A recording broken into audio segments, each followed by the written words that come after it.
Hey everyone, Rascal here. And Mama, welcome to our podcast. Today we're getting our turtle power on as we discuss the forgotten TV movie, Turtles Forever. In honor of the TMT's 25th anniversary, the 2004 Turtles end up meeting their misplaced 80s counterparts and attempt to help them get back home while also preventing the Shredder from eliminating the Turtles from the multiverse. Mm-hmm.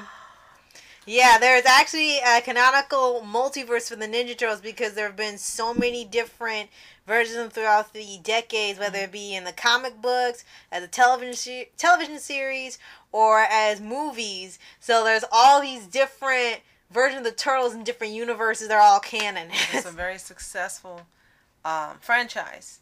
And I remember when we saw in Comic Book Guys when they were talking about the artwork they had and the two guys that created it, and they didn't think in a million years that people would like it, and it was a hit, and it's been around ever since. Right. And of course, the version I'm most familiar with is the 80s version. Right.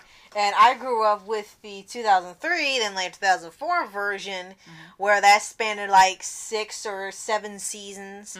I've heard of the 2012 one, but I never watched it. And as soon as that ended, they rebooted it again this year, and they finally managed to destroy it. Absolutely. And we've seen all the movies. And I think each movie has its own strengths. And there are things you like about each one and things you don't.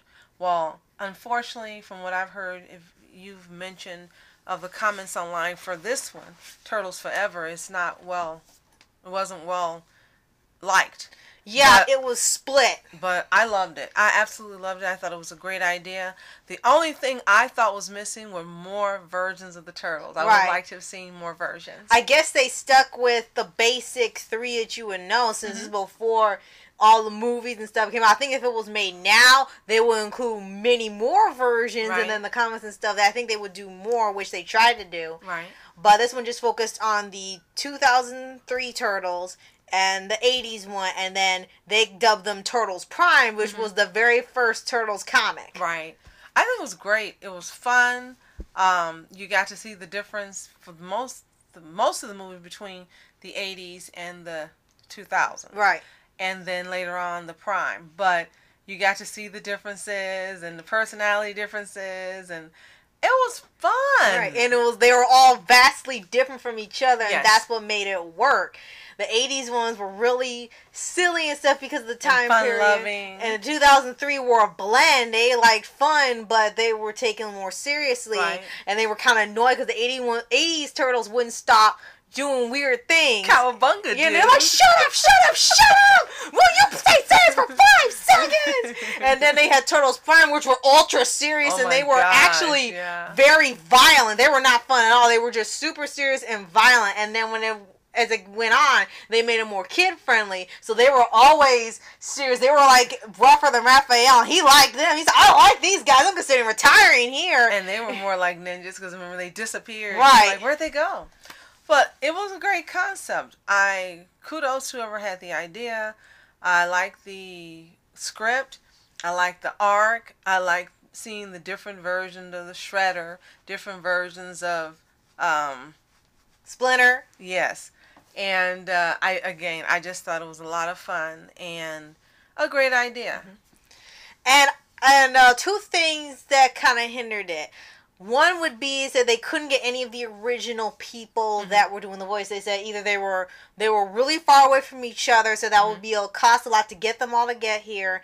Then some wouldn't work for that company. Some had passed on. Some had retired. So there were so many things that there was no way they could get the original people to do it, unfortunately. But they did get people that have a sound like them from the original. They did a good job. Because I didn't recognize any of these people in here. Right. And the second thing, I think people were really split about the movie. Because when I was looking at the reviews online, there were people who said they really liked it.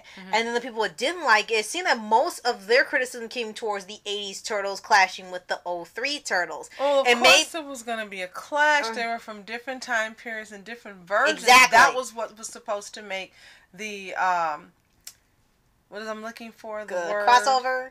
Not the crossover, but that's where the challenge was working with each other and becoming a team. Right. And by the time they ended, they all accepted each other. Right. That was the idea of making it fun. Right. Because they were so staunchly different from each right. other. In the 80s, when they stuck with how goofy and silly, and they were like, how does that work into that? How does that do? Well, back then, it didn't really matter. It was just, it's there, it's fun. Now, everything has to be, you know, overly complicated. This has explanation for that. They want more scientific stuff. But it seems like they just had an issue with the 80s Turtles themselves, saying they were way too stupid and they weren't that bad in the 80s one. Now, to be fair, I've only seen like a couple episodes of the original, but I never took them as stupid. They were just super silly, and that was fine for that time.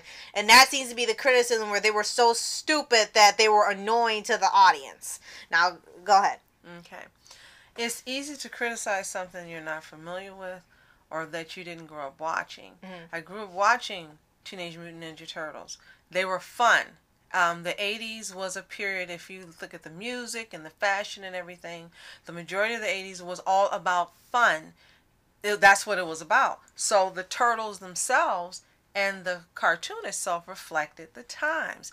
That being said, no matter how silly and goofy they were, they got the job done. Right. They also had a Splinter who was like a loving dad, and not someone who just saw them as, you know, for experiments or someone they dealt with. Okay, now that being said, there were serious points in the shows, but they were few and far between because, again, and as you so well put, it reflected the time.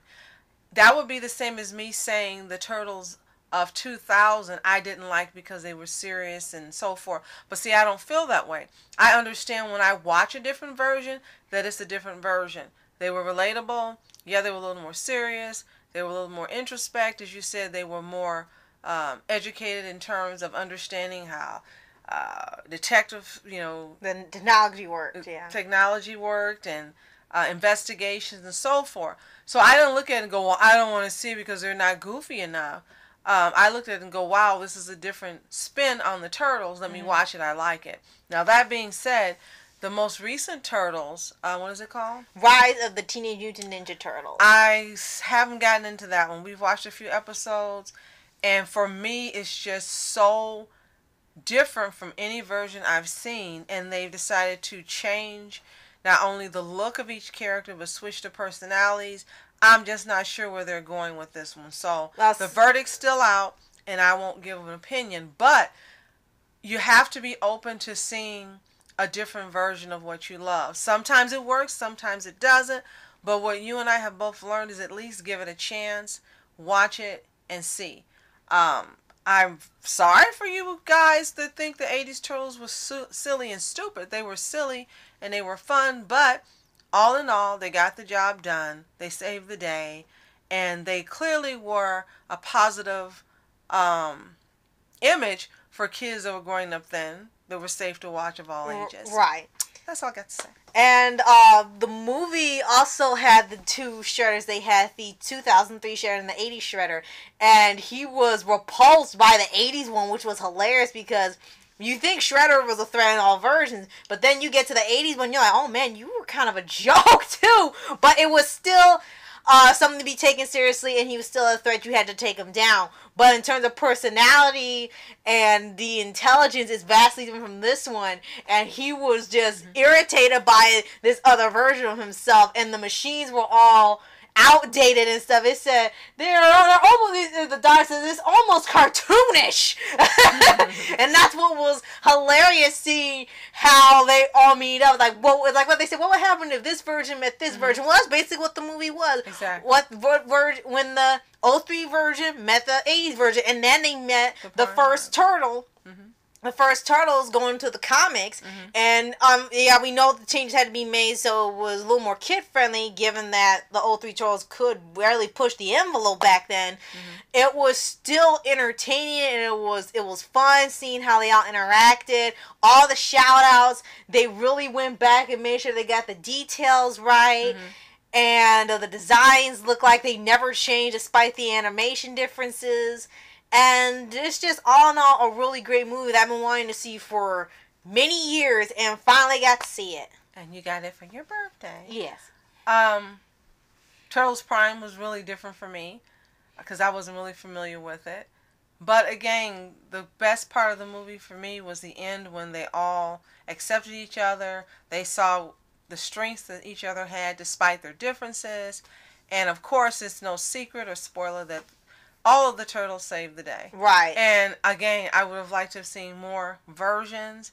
And I personally would like to see another movie where more versions are in it and where it's updated for now. Yeah. That would be great. And yes, you would have to include the Michael Bay version because that's the current movie. Despite what you think of the director of the movies, that had to be included. The 2012 version and most likely 2018 version, they would all have to be included since these are all newer takes on them. So yeah, I would like to see another movie to commemorate another anniversary of the franchise and make it even bigger, and you'll have more turtles to interact with each other. Especially you got the live action people in the costumes. I know that one's definitely gonna be like why the heck you look like that? So this was fun. I loved it. I was glad that you had wanted to get it, and I finally did get it for you. Again, for those who can't get past the differences and they've made it a versus situation, it's unfortunate because that's not what the movie's about. Clearly, the message is, hey, we have differences, but we work together. We're all the same. We all have the same goals, and when we work together, we can get the job done. Yeah, they're all That's turtles. the message for me. Yeah, they're all Ninja Turtles when it comes down to it. So grab a pizza and sit down and watch this movie as you would with all the other turtle movies and shows. It's really, really fun and a great homage to the franchise and for that milestone of 25 years. And that's why we thought it deserved its own Paws On Animation podcast. Yeah. So, I'm Rascal Entertainments. And I'm Mama Entertainments. Have a fantastic day. Peace. And Cowabunga, dudes! And reporters sitting, flashing lights, trying to walk around, man, who the hell are you? What you wanna do? Well, man, it's on you. Man, it's on you. Met her in my dreams, she was my queen. A castle in the mountaintops, rivers and streams. Plucking sunlight from the sky in my pocket. Give it to you later on in the form of a locket. People in the back, for the people in the front, for the people on the side, for the people on the front, for the people in the middle or the alley, wanna bump and everybody who just paid the people snuck up in the trunk.